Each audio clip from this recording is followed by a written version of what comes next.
grace and peace and spoiler alert. My name's Ryan and I'm the movie pastor. I watch a lot of movies using my movie pass that lets me get free movies every time, and I'm a pastor, so it's a movie pass, and it's a spoonerism. It combines. It's hilarious. Anyway, this week I watched the movie The Good Liar, starring Helen Mirren and Gandalf the Grey Wizard. It is a film about lying, unsurprisingly. And it goes in some kind of interesting directions, theologically speaking. It starts out as introducing these two characters who are pretty transparently lying about who they are. They're in an online dating relationship, and they have falsified information, saying the things like, "Oh, I don't smoke," when they do. And then goes from there and shows that there's really some very, very deep deception going on, that both of them are pretty utterly trying to deceive and con one another, and they're doing so in order to hurt and seek revenge and create damage. And so one would think that it comes away with a pretty conservative, pretty scathing view of what lies are and the sorts of damage that a lie can do.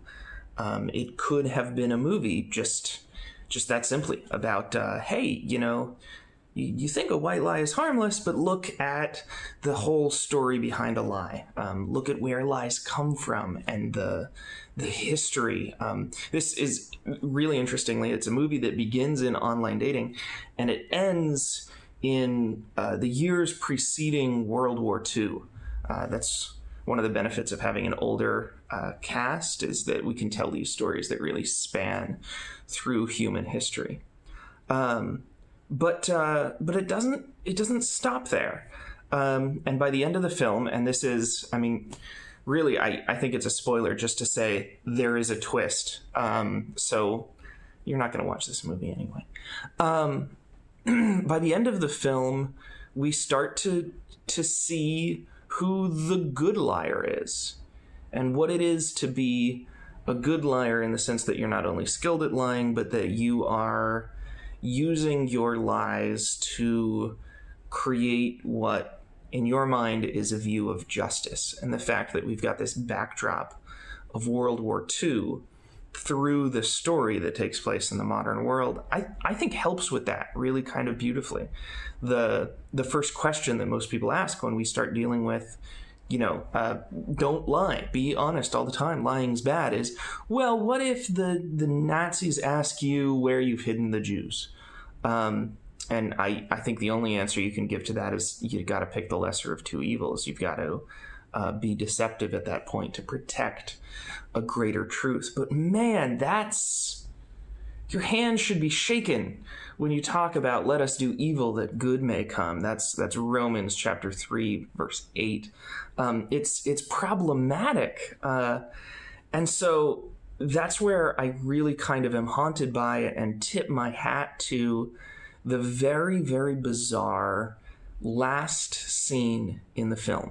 In the last scene in the film, Helen Mirren is back in her home. It's not the home we've seen all through the movie. She's healthy, she's happy, she's with people she loves, and she hears some little girls playing out by the river. And so she goes and she sees what those little girls are up to, and she sees that they're okay. They're shouting and they're screaming, but it's just because they're having a little splash war with each other. And she says, "Be careful. It's deeper than it looks." It's deeper than it looks. And I'm sure that was used in like promotions for the movies and so on. That's certainly true of the movie. This is a twisty, turny kind of Hitchcockian movie. But it's also true of the morals of lying. And Mirren and McKellen both, they do a great job of these subtle acting shifts that show on their face throughout the movie. She seems almost pained. She's won. She's happy. She's She's on the side of good, and yet she has been messing with just dynamite, the deception and misdirection and conning and faking, and holding on to vengeance for decades. And it's not so simple as, sweet, I'm really happy about all the decisions I've made. It's deeper than it looks. And so I think that's a neat place to go, and it's a neat opportunity to meditate on lying that doesn't beat you over the head with a conclusion, but allows us to start to say, wow, really, if we go deeply into deception, we can have a pretty intense conversation. We can have a conversation that leads us through war and economic justice and sexual violence. And so I hope you will enter into that conversation with me. I hope you'll like, comment, and subscribe, and that you'll talk to me. You'll even come see movies with me. That's really the social aspect of this social media, and the only thing that's going to make doing these videos worth it. So I hope you've got opinions, and I hope you'll share them with me, preferably with a minimum of lying. See you next time. And when in scenes of glory I sing the new song, 'twill be